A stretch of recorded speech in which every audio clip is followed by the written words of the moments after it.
नमस्कार बहनों, Mahesh Sharma learning channel पर आपका स्वागत है। मैं कक्षा 6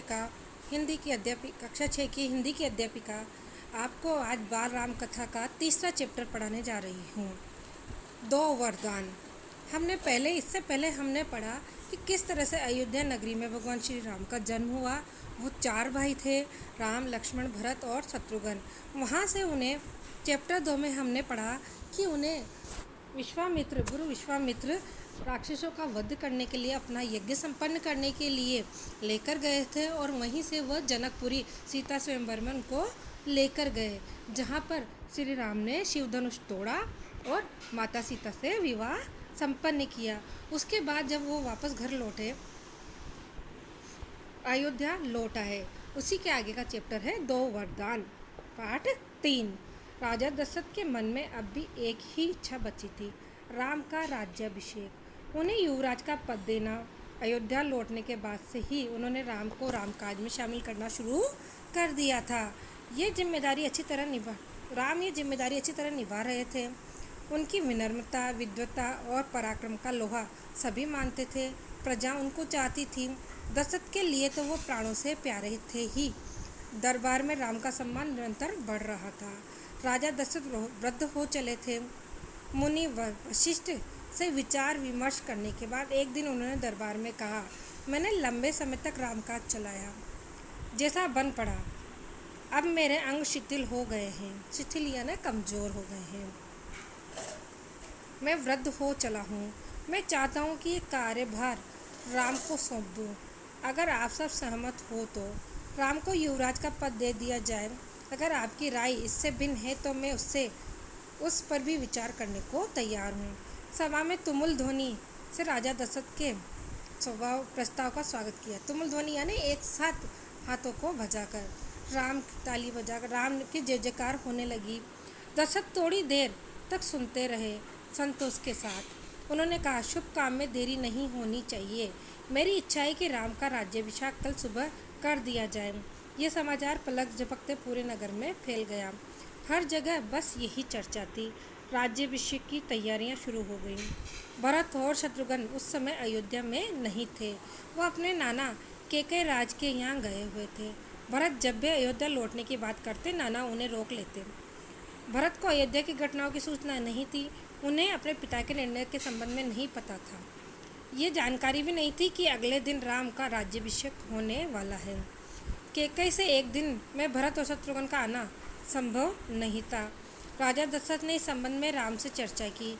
कहा कि भरत यहाँ नहीं है, पर मैं चाहता हूँ कि राज्याभिषेक का कार्यक्रम न रोका जाए। उन्होंने राम से कहा, जानता हूँ, जनता ने तुम्हें अपना राजा चुन लिया है।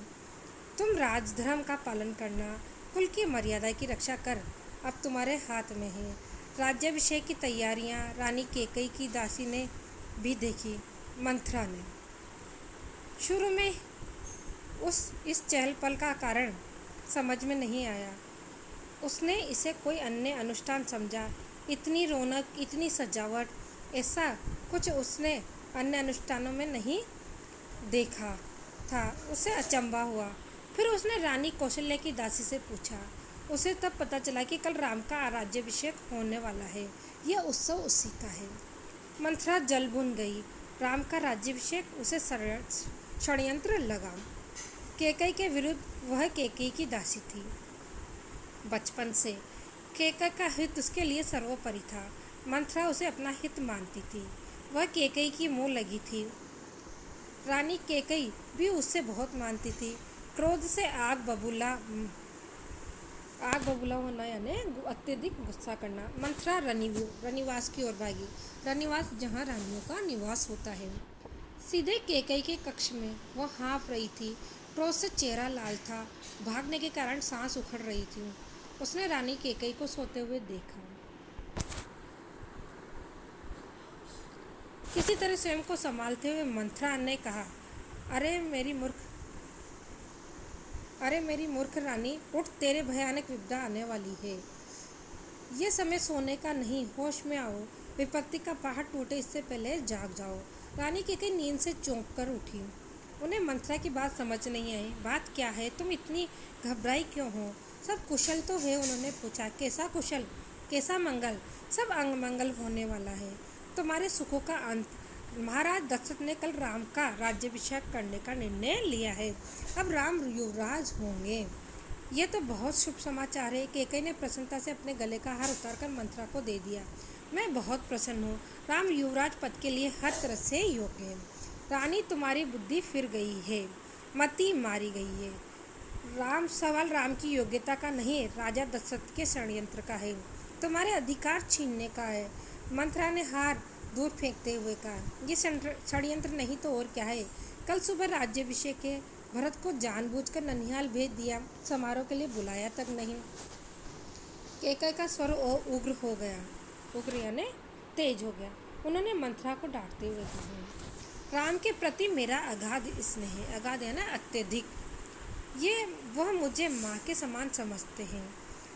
तुझे इसमें षड्यंत्र दिखाई देता है? इसमें षड्यंत्र नहीं है।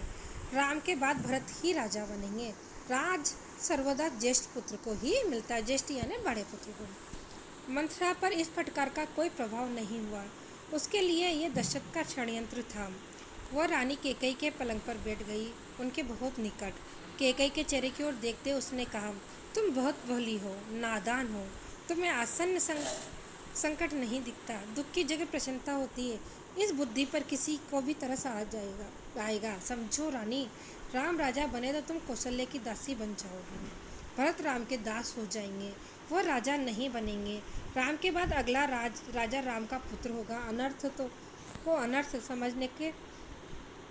अर्थ समझने की मूर्खता मत करो रानी। राम को राज मिला तो भरत को देश निकाला दे देंगे, वे भरत को दंड देंगे। इस तिरस्कार से भरत की रक्षा करो रानी। कोई ऐसा उपाय करो कि राजगद्दी भरत को मिले और राम को जंगल भेज दिया जाए। कैकेयी पर मंथरा की बातों का असर होने लगा। उनका सिर चकरा गया। वह पलंग पर बैठ से उठी तो पांव सीधे नहीं पड़े, आंखों में आंसू थे, मन भारी हो गया। प्रसन्नता की जगह अव्यक्त क्रोध ने ले ली। मंथरा के तर्कों में उन्हें सच्चाई दिखने लगी। तुम ही बताओ मैं क्या करूं? कैकेयी ने आंसू पोंछते हुए मंथरा से कहा। मंथरा पलंग से उठी, कैकेयी के पास जाकर खड़ी हो गई। उसने कहा, याद करो रानी, महाराज दशरथ ने तुम्हें 2 वचन दिए थे। दशरथ ने अपना वचन पूरा करने को कहा। दशरथ से अपना वचन पूरा करने को कहो। एक से भरत के लिए राजगद्दी मांग लो, दूसरे से राम को 14 वर्ष का वनवास। कैकेयी का चेहरा तमतमाया हुआ था। उन्हें मंथरा की बात ठीक लगी। उनके मन में एक प्रश्न अब भी था, यह बात दशरथ से कैसे कहे? उन्हें रनिवास में बुलवाए या प्रतीक्षा करें? मंथरा ने कैकेयी के मन की बात भापना यानी समझ लेना। उसने कहा, तुम मेले कपड़े पहनकर कोप भवन चली जाओ। महाराज दशरथ आए तो उनकी ओर मत देखो, बात मत करो। तुम उनकी प्रिय रानी हो, तुम्हारा दुख देख नहीं पाएंगे। बस उसी समय तुम्हें अपनी पिछली बात याद दिलाना, 2 वचन मांग लेना। मैं ऐसा ही करूँगी। महाराज का षड्यंत्र सफल नहीं होने दूंगी। मंथरा का लक्ष्य पूरा हो गया था। चलते चलते उसने रानी कैकेयी से कहा, राम के लिए 14 वर्ष से कम वनवास मत मांगना। भरत इतने समय में राज का संभाल लेंगे। जब तक राम लौटेंगे लोग उन्हें भूल चुके होंगे। अब जल्दी करो रानी, समय बहुत कम है। रानी कैकेयी कोप भवन चली गई। मंथरा रनिवास से निकल गई। दिन भर की गहमागमी के बाद महाराज दशरथ को रानियों की याद आई। तुरंत रनिवास की ओर चल पड़े, उन्हें शुभ समाचार देने। सबसे पहले वो कैकेयी के कक्ष की ओर मुड़े। कैकेयी वहाँ नहीं थी। प्रतिहारी से पूछा, प्रतिहारी यानी नौकरानी से, दासी से पता चला कि वे कोप भवन में है। दशरथ को चिंता हुई। कैकेयी कोप भवन में, परंतु क्यों? क्या इसलिए कि उन्हें ये अब तक सूचना नहीं मिली? मैं उसे अवश्य मना लूँगा, दशरथ ने सोचा। दशरथ कोप भवन का दृश्य देखकर हैरान हो गए। उन्हें कुछ समझ में नहीं आया। कैकेयी जमीन पर लेटी हुई थी, बाल बिखरे हुए, गहने कक्ष में बिखरे हुए, कपड़े मैले। तुम्हें क्या दुख है? क्या हुआ तुम्हें? मुझे बताओ। अस्वस्थ हो? राजवेद को बुलाऊं? दशरथ ने कई सवाल पूछे, कोई उत्तर नहीं मिला। कैकेयी रोती रही। तुम मेरी प्रिय रानी हो, मैं तुम्हें प्रसन्न देखना चाहता हूँ। तुम्हारी खुशी के लिए मैं कुछ भी कर सकता हूँ, कुछ भी। धरती आसमान एक कर सकता हूँ। दशरथ ने कैकेयी को मनाने का बहुत प्रयास किया, उत्तर उन्हें फिर भी नहीं मिला। दशरथ भी भूमि पर बैठ गए, विनती करते रहे, हाँ मैं बीमार हूँ। कैकई ने कहा, मैं आपकी बीमारी के संबंध में आपको बताऊंगी, लेकिन पहले आप एक वचन दो, मैं जो मांगू उसे पूरा करेंगे। राजा ने तत्काल हामी भर दी, कहा, मैं राम की सौगंध खाकर कहता हूँ, तुम्हारी हर इच्छा पूरी करूँगा। महाराज दशरथ ने राम की सौगंध ली तो कैकई उठकर बैठ गई। आप मुझे वह दो वरदान दीजिए जिसका संकल्प आपने वर्षों पहले रणभूमि में किया था। महाराज दशरथ ने हामी भरी, कल सुबह राज्याभिषेक भरत का हो, राम का नहीं, कैकई ने कहा। दशरथ भौचक्के के रह गए, उन पर वज्रपात सा हुआ। थोड़ा रुककर कैकई बोली, राम को 14 वर्ष का वनवास हो। दशरथ का चेहरा सफेद पड़ गया, अवाक रह गए, सिर चकराने लगा, वे मूर्छित होकर गिर पड़े।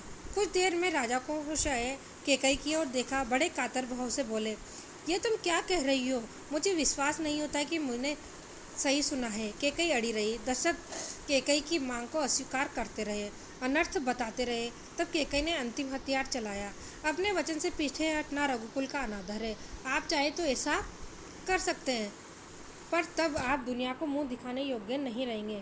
रही मेरी बात, आप वरदान नहीं देंगे तो मैं विष पीकर आत्महत्या कर लूँगी। ये कलंक आपके माथे होगा। राजा दशरथ ये सुनकर सुन नहीं सके, दोबारा बेहोश हो गए।